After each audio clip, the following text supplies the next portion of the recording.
Yesterday, I went out on a ride, and I went with a couple of friends of mine who are avid cyclists, and lo and behold, as I was waiting for them to ride up, I noticed I had a little sliver of glass here. We took off on the ride, and sure enough, the tire went flat. I become the guy with the flat, and no one wants to be the guy who gets the flat. I had to patch the tube. I could have put a new tube in, but I decided I would patch it. And I used those self-adhering patches, the type that you don't need to use glue. So I took the tube out, I cleaned it up and put the patch on and pumped up the tire, and off we went. And lo and behold, the tire started getting soft again. So anyway, I go ahead and I pull the tube out, and the patch had failed. The same spot that I had just patched, the patch failed. I thought, well, that's weird. Why is the patch not sticking? So, of course, you know, the tube does have a little bit of sealant on it from when I had previously set this up as a tubeless tire. And that little extra sealant maybe was the cause of why the patch wouldn't stick. So I pulled that patch off, I sanded it down. Now, I did have a spare tube, which I should have put in, but I went ahead and said, nope, I'm stubborn, I'm gonna make this work. So I sanded it down extra, you know, with a lot extra sanding, put the new patch on, put it back in, pumped it up, and off we went. And when we got to, I don't know, maybe 5-10 miles down the road, let's say, and boom, the tire's going flat. So we had to stop, and I had to inflate the tire, and we were only probably 10 miles from being done. So I said, hey, let's just I'll just keep putting air in. We'll get back, because I don't want to make everyone wait again. So I had to stop another time after that, even to put more air in, just to make it back on time, just so that we wouldn't have to stop. Anyway, so what we're doing today is, because I had this flat tire, I went ahead and I am going to go for a ride, but I'm going to try something that I've seen a lot of other people doing lately, and that is to use a knobby tire on the front. And I've had a set of, well, here, let me show you what I've got. I've got it all set up. I'll show you what I've got, and we're going to go out and test this out.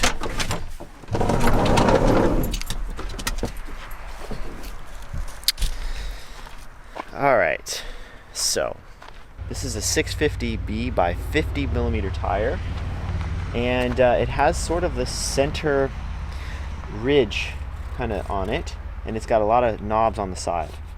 So, and the side walls are like a gum rubber sidewall. This is a true gum rubber. These, I guess these Gravel Kings are not a true gum rubber. This is like a painted thing here, so it's a little bit different. But I'm gonna leave this on the back today. I wasn't sure if this tire would actually fit because it's wider. These are 48 millimeter tires, these are 50. This is wider, and I didn't know if it would fit under these fenders, but so far it seems to fit. So, you know, of course these are knobs, are gonna pick up some more sticks and branches, so I might have some problems today. But we're gonna go ahead and ride with this and see how it goes. I've heard that having the knobs on the front really gives you that extra cornering traction, so I'm excited to give it a try.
I have to say, I had a lot of fun riding a bike with a knobby tire up front and a slick in the back. It actually performed really well. It does give you a little bit better traction in the corners. It doesn't feel maybe marginally slower on the pavement, but it's really hard to tell actually. I'm almost going to say that it doesn't feel any slower. These particular tires roll really quiet actually on the pavement. And yeah, I liked them. I like the knobby up front, slick in the back. So, you know, maybe this is a good situation if you're going to go out and do kind of a mixed terrain ride and you're not sure if you want to go full knobby or not, and you're not sure if there's going to be what the pavement sections are going to be like, if there's going to be a lot of pavement and maybe just, you know, a little bit of gravel or a little bit of off-road riding. This could be a fun way to do it. The cornering on the asphalt was actually really good too. I was kind of surprised actually. I kind of felt like I thought at first I might have more of that washout feeling, or, you know, that front end feeling like it's going to come out from under me, but it really never did. It actually cornered really well. I came down a pretty fast descent just a second ago, so I really pushed it to see how it would feel. It felt great. The back tire, when you're on the pavement, it rolls really smooth, and then when you're off-road, that extra traction on the front gives you some better confidence, especially going through the corners. You do feel the back end does feel like it could slide out, but generally, if you're losing the back end, it's a little bit more easy to, or a little bit easier to correct for that. So, yeah, this is cool. I have to say, whoever thought of this idea was onto something. So yeah, I'm gonna definitely try this out some more. All right, everyone, hope you're all having a great weekend, and we'll talk to you soon.